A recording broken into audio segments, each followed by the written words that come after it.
જય હિન્દ મિત્રો, ધ્યેય કમ્પ્લીટમાં તમારું સ્વાગત છે। તો મિત્રો આજે આપણે જોવાના છીએ કે જે મિત્રો જીએસઆરટીસી કંડક્ટર અને ડ્રાઈવરની એક્ઝામની તૈયારી કરી રહ્યા છે એવા મિત્રો માટે ખાસ રોડ સેફ્ટીના વન લાઇનર 25 જેટલા પ્રશ્નો। મિત્રો આની પહેલાં આપણે રોડ સેફ્ટીના 3 ભાગ જોયેલા છે અને મિત્રો આજે આપણે જોવાના છીએ ભાગ 4 અને મિત્રો એમાં આપણે પરીક્ષાલક્ષી રોડ સેફ્ટીના 25 જેટલા વન લાઇનર પ્રશ્નો જોવાના છે। તો ચાલો મિત્રો હવે વધારે સમય ન બગાડતા પ્રશ્નોની શરૂઆત કરીએ છીએ। પણ એ પહેલાં જો હજી તમારે આપણી ચેનલને સબસ્ક્રાઈબ કરવાની બાકી છે તો મિત્રો ચેનલને સબસ્ક્રાઈબ કરી લો અને આ વિડીયોને તમારા દરેક મિત્રોને શેર કરી દો। તો ચાલો મિત્રો હવે આગળ વધીએ અને પ્રશ્નોની શરૂઆત કરીએ। પ્રશ્ન પહેલો જોઈએ, મોટર વ્હીકલ એક્ટની કલમ 128 મુજબ ટુ વ્હીલર પર મહત્તમ કેટલા વ્યક્તિ બેસી શકે? તો મિત્રો વધારેમાં વધારે 2 વ્યક્તિઓ બેસી શકે। પ્રશ્ન બીજો જોઈએ, ટ્રાફિક નિયમોના ભંગ બદલ કમ્પ્યુટર દ્વારા જનરેટ થતા મેમોને શું કહેવાય છે? તો મિત્રો એને કહેવામાં આવે છે ઈ ચલણ। પ્રશ્ન ત્રીજો જોઈએ, રાત્રિના સમયે હાઈવે પર મુસાફરી કરતી વખતે જો સામેથી કોઈ વાહન ન આવતું હોય તો હેડલાઇટ કઈ સ્થિતિમાં રાખવી જોઈએ? તો મિત્રો આવા સમયે જે છે એ હાઈ બીમ ઉપર આપણે હેડલાઇટ રાખી શકીએ છીએ। પણ જો મિત્રો સામેથી કોઈ વાહન આવી રહ્યું છે તો આ વખતે મિત્રો જે છે એ આપણે હેડલાઇટ કેવી રાખવાની છે? તો કે લો બીમ ઉપર રાખવાની છે। પ્રશ્ન ચોથો જોઈએ, રસ્તા પર દોરેલી સ્પીડ બ્રેકરની લાઇન સામાન્ય રીતે કયા રંગની હોય છે? મિત્રો આ સ્પીડ બ્રેકર એટલે કે બમ્પ, ઓકે। તો મિત્રો આ જે લાઇન છે એ કેવા રંગની હોય છે? તો કે કાળી અને પીળી અથવા તો કાળી અને સફેદ રંગની હોય છે। મિત્રો મેં નીચે તમને ઇમેજ આપેલા છે, એ બંને ઇમેજ આપેલા છે, જોઈએ આપણે। મિત્રો જો આ સ્પીડ બ્રેકર છે એની ઉપર મિત્રો લાઇન આવેલી છે એટલે કે પટ્ટા આવેલા છે, કેવા કલરના છે? તો કે સફેદ અને કાળા પીળા અને કાળા કલરના છે। ત્યાર પછી મિત્રો આપણે બીજા ઇમેજમાં જોઈએ તો એમાં પણ પટ્ટા આવેલા છે, એમાં કેવા છે? તો કે સફેદ અને કાળા કલરના પટ્ટા આવેલા છે। મિત્રો આ પટ્ટા શા માટે મારવામાં આવે છે? તો કે મિત્રો આપણને દૂરથી ખબર પડી જાય કે ત્યાં સ્પીડ બ્રેકર આવેલું છે, આપણે ત્યાં ગાડી ધીમી પાડવાની છે। મિત્રો જો પટ્ટા ન મારેલા હોય ને તો મિત્રો રોડ આપણાને છે ને તો સમાન જ લાગે, એટલે ખબર ન પડે કે ત્યાં આગળ સ્પીડ બ્રેકર છે। એટલે જો મિત્રો આવા પટ્ટા મારેલા હોય તો આપણને ખબર પડી જાય કે ત્યાં સ્પીડ બ્રેકર આવેલું છે। પ્રશ્ન 5મો જોઈએ, બસ અકસ્માત થાય ત્યારે મુસાફરોને બહાર કાઢવા માટે કઈ બારીનો ઉપયોગ કરવામાં આવે છે? તો મિત્રો એ છે ઇમરજન્સી વિન્ડો। મિત્રો 6થો પ્રશ્ન જોઈએ, બ્લાઇન્ડ સ્પોટ એટલે શું? મિત્રો આ બ્લાઇન્ડ સ્પોટ એટલે તો કે વાહનની આજુબાજુનો એવો વિસ્તાર કે જે ડ્રાઈવર અરીસામાં સીધો જોઈ શકતો નથી। મિત્રો આઈએમપી પ્રશ્ન છે, યાદ રાખી લેજો। પ્રશ્ન 7મો જોઈએ, ઘામાંથી વહેતું લોહી બંધ કરવા માટે પ્રાથમિક સારવારમાં શું કરવું જોઈએ? તો કે મિત્રો આવા સમયે ઘા પર સાફ કપડાં અથવા પાટો બાંધી દબાણ આપવું જોઈએ। જો મિત્રો સાફ કપડું હોય તો એનાથી પણ આપણે દબાણ આપી શકીએ। મિત્રો હલકું દબાણ આપવાનું છે, બહુ એવું બધું પણ દબાણ આપવાનું નથી।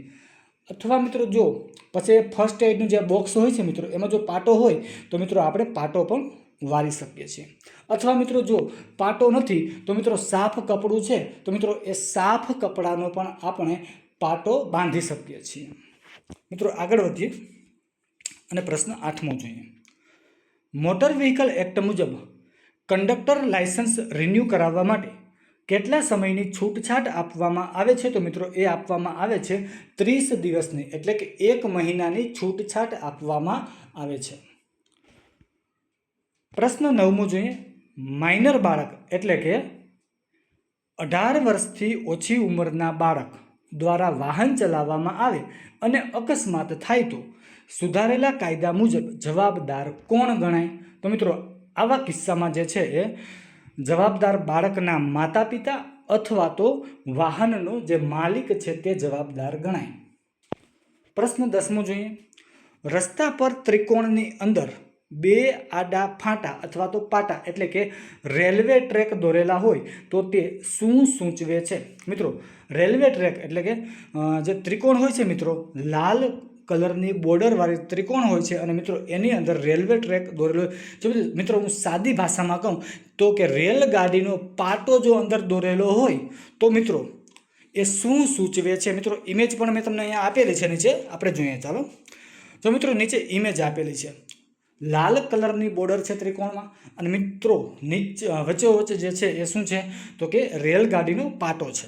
ઓકે, તો મિત્રો આને આ શું સૂચવે છે તો કે મિત્રો આ સૂચવે છે કે ગાર્ડેડ રેલવે ક્રોસિંગ એટલે કે ચોકીદારવાળો ફાટક નજીક છે. મિત્રો આગળ ફાટક છે એમાં શું છે તો કે ચોકીદાર આવેલો છે, એ ચોકીદારવાળો ફાટક છે. પ્રશ્ન 11 છે. જો ત્રિકોણની અંદર એક એન્જિનનું ચિત્ર દોરેલું હોય તો તેનો અર્થ શું થાય છે? તો મિત્રો એનો અર્થ થાય છે કે અનગાર્ડેડ રેલવે ક્રોસિંગ એટલે કે ચોકીદાર વગરનો રેલવે ફાટક નજીક છે. મિત્રો બંને પ્રશ્ન મેં જે છે એ ખાતે જ લીધા છે કે ચોકીદારવાળો ફાટક છે અને ચોકીદાર વગરનો ફાટક છે. ઓકે, જો મિત્રો ત્રિકોણની અંદર પાટો દોરેલો હોય તો એનો મતલબ એવો છે કે ગાર્ડેડ રેલવે ક્રોસિંગ એટલે કે ચોકીદારવાળો ફાટક નજીક છે. અને મિત્રો જો ત્રિકોણની અંદર રેલવેનું એન્જિન દોરેલું એવો ફોટો હોય મિત્રો તો એનો અર્થ એવો થાય છે કે અનગાર્ડેડ રેલવે ક્રોસિંગ એટલે કે ચોકીદાર વગરનો રેલવે ફાટક નજીક છે. પ્રશ્ન 12 જોઈએ. કઈ પરિસ્થિતિમાં હેન્ડબ્રેકનો ઉપયોગ કરવો અનિવાર્ય છે? તો કે મિત્રો જ્યારે પણ ચઢાણ કે ઢાળવાળા રસ્તા પર વાહન પાર્ક કરવું હોય ત્યારે મિત્રો આપણને હેન્ડબ્રેકનો ઉપયોગ કરવો અનિવાર્ય છે. જો મિત્રો આપણે ત્યારે હેન્ડબ્રેક ન મારીએ તો આપણું વાહન જે છે ત્યાં સ્થિર ઊભું ન રહે અને નીચે આવી જાય પાછું. ઓકે, પ્રશ્ન 13 જોઈએ.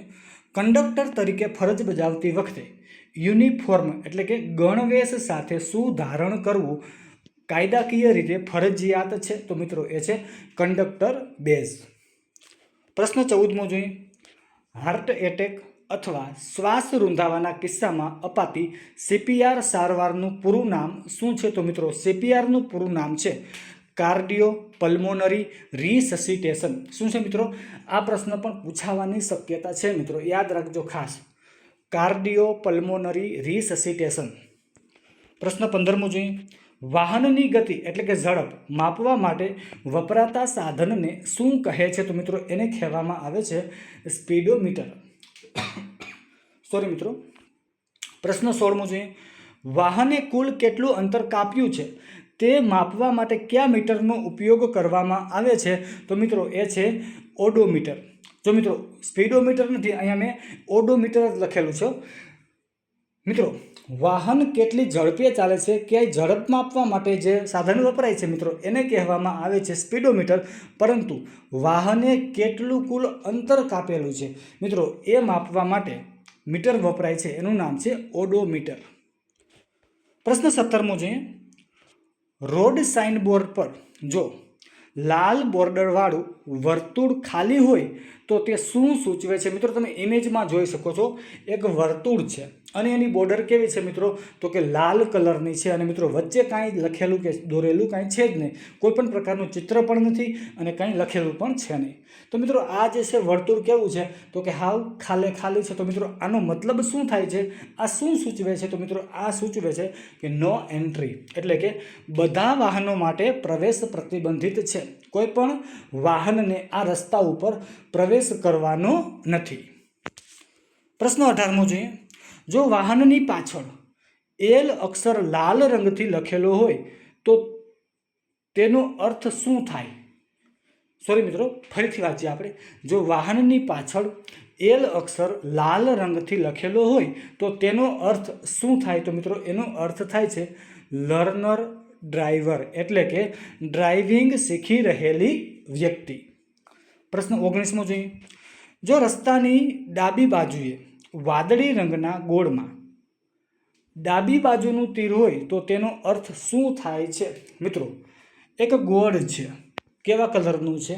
તો કે એ વાદળી કલર એટલે કે બ્લુ કલરનું છે અને મિત્રો એની અંદર એક તીર દોરેલું છે, પણ કેવું તો કે ડાબી બાજુ દર્શાવતું એક તીર દોરેલું છે. તો મિત્રો એનો અર્થ શું થાય છે? તો મિત્રો એનો અર્થ થાય છે કે ફરજિયાત ડાબી બાજુ વળો. મિત્રો સિમ્બોલ પણ નીચે આપેલો છે, જોઈ લઈએ આપણે. ચાલો અહીંયા રહ્યો. ઓકે મિત્રો, જો આ ગોળ છે બ્લુ કલરનું એટલે કે વાદળી કલરનું, અને મિત્રો ડાબી બાજુ જવા માટેનો એક એરો આપેલો છે. ઓકે, તો ચાલો મિત્રો આ તમે સમજી ગયા છો આશા રાખું છું. તો મિત્રો જો વિડીયો સારો લાગતો હોય તો લાઈક કરી દો, શેર કરી દો અને કોમેન્ટ કરી દો. અને મિત્રો હજી સુધી તમારે આપણી ચેનલને સબસ્ક્રાઈબ કરવાની બાકી છે તો ચેનલને સબસ્ક્રાઈબ કરી દો. તો ચાલો મિત્રો હવે આગળ વધીએ. અને હા મિત્રો, આપણે આપણી ચેનલ ઉપર જીએસઆરટીસી કંડક્ટર અને ડ્રાઈવરને લગતા કમ્પ્યુટરના વન લાઇનર પ્રશ્નોની પણ શરૂઆત કરી છે. તો મિત્રો આપણે કમ્પ્યુટરના પણ વન લાઇનર પ્રશ્નો મૂકીએ છીએ. અને મિત્રો આપણે કરંટ અફેર્સના જે છે એ ડેઇલી વિડીયો અપલોડ કરીએ છીએ. તો મિત્રો તમારે જો હજી સુધી એ વિડીયો જોવાના બાકી હોય તો જોઈ લેજો. તો ચાલો મિત્રો હવે પ્રશ્નોની શરૂઆત કરીએ. પ્રશ્ન 20મો જોઈએ. બસમાં મુસાફરી કરતા અંધ અથવા દિવ્યાંગ મુસાફરો માટે કંડક્ટરે શું કરવું જોઈએ? મિત્રો બસમાં મુસાફરી કરતા અંધ અથવા દિવ્યાંગ મુસાફરો માટે કંડક્ટરે શું કરવું જોઈએ? તો કે તેમને સીટ મેળવવામાં અને સ્ટેશન આવે ત્યારે સુરક્ષિત ઉતરવામાં મદદ કરવી જોઈએ. પ્રશ્ન 21મો જોઈએ. એમ્બ્યુલન્સને રસ્તો ન આપવા બદલ મોટર વ્હીકલ એક્ટની સુધારેલી કલમ 194 મુજબ કેટલા રૂપિયા દંડની જોગવાઈ છે? તો મિત્રો 10,000 રૂપિયાની જોગવાઈ છે. પ્રશ્ન 22મો જોઈએ. લાલ બોર્ડરવાળા ગોળ આકારના ચિહ્નની અંદર 50 લખેલું હોય તો શું દર્શાવે છે? તો મિત્રો આ દર્શાવે છે કે સ્પીડ લિમિટ એટલે કે મહત્તમ ગતિ મર્યાદા 25 કિલોમીટર પ્રતિ કલાક હોવી જોઈએ. વધારેમાં વધારે કેટલી હોવી જોઈએ? તો કે 50 કિલોમીટર. બસ આથી વધારે ન હોવી જોઈએ. આથી ઓછી હશે તો ચાલશે, પણ આથી વધારે ન હોવી જોઈએ. મિત્રો વર્તુળ છે, ગોળ છે, એની બોર્ડર કેવી છે?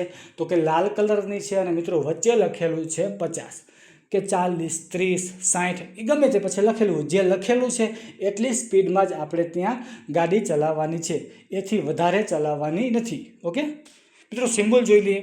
જો મિત્રો વર્તુળ આપેલું છે, ગોળ આપેલું છે, લાલ કલરની બોર્ડર છે અને મિત્રો વચ્ચે લખેલું છે 50, તો મિત્રો આવી જગ્યા ઉપર આપણે ગાડી કેટલી સ્પીડમાં ચલાવવાની છે? તો કે 50ની સ્પીડમાં ચલાવવાની છે. ચલો પ્રશ્ન 23મો જોઈએ. હાઈવે પર બસ ચલાવતી વખતે ડ્રાઈવરે કઈ લેનનો ઉપયોગ કરવો સૌથી સુરક્ષિત ગણાય છે? તો મિત્રો એ છે ડાબી બાજુની ભારે વાહનો માટેની લેનનો ઉપયોગ કરવો જે છે મિત્રો એ સુરક્ષિત ગણાય છે. પ્રશ્ન 24મો જોઈએ. ફર્સ્ટ એડ એટલે કે પ્રાથમિક સારવારમાં એબીસીનો સિદ્ધાંત વપરાય છે, તેમાં એનો અર્થ શું થાય છે? તો મિત્રો એનો અર્થ થાય છે એરવે એટલે કે શ્વાસ નળી અથવા શ્વાસ લેવાનો માર્ગ ખુલ્લો કરવો. શું છે મિત્રો? એરવે એટલે કે શ્વાસ નળી અથવા શ્વાસ લેવાનો માર્ગ ખુલ્લો કરવો. મિત્રો હવે છેલ્લો પ્રશ્ન જોઈએ આપણે. મોટર વ્હીકલ એક્ટની કઈ કલમ હેઠળ કોઈ પણ વાહન ચાલક સાર્વજનિક જગ્યાએ નિર્ધારિત ગતિ મર્યાદા એટલે કે સ્પીડ લિમિટનો ભંગ કરી શકે નહીં? કઈ કલમ મુજબ મિત્રો? તો કે મોટર વ્હીકલ એક્ટની કલમ નંબર 112 મુજબ. ઓકે મિત્રો, તો આ હતા પરીક્ષાલક્ષી રોડ સેફ્ટીના વન લાઇનર પ્રશ્નો. મિત્રો જો તમને આ વિડીયો સારો લાગ્યો હોય તો આપણી ચેનલને સબસ્ક્રાઈબ કરી લેજો અને આ વિડીયોને તમારા દરેક મિત્રોને શેર કરી દેજો. તો મિત્રો અત્યારે અહીંયા લગી રાખીએ છીએ. ફરી મળીશું નવા વિડીયોમાં. તો જય હિન્દ, જય ભારત, થેન્ક યુ.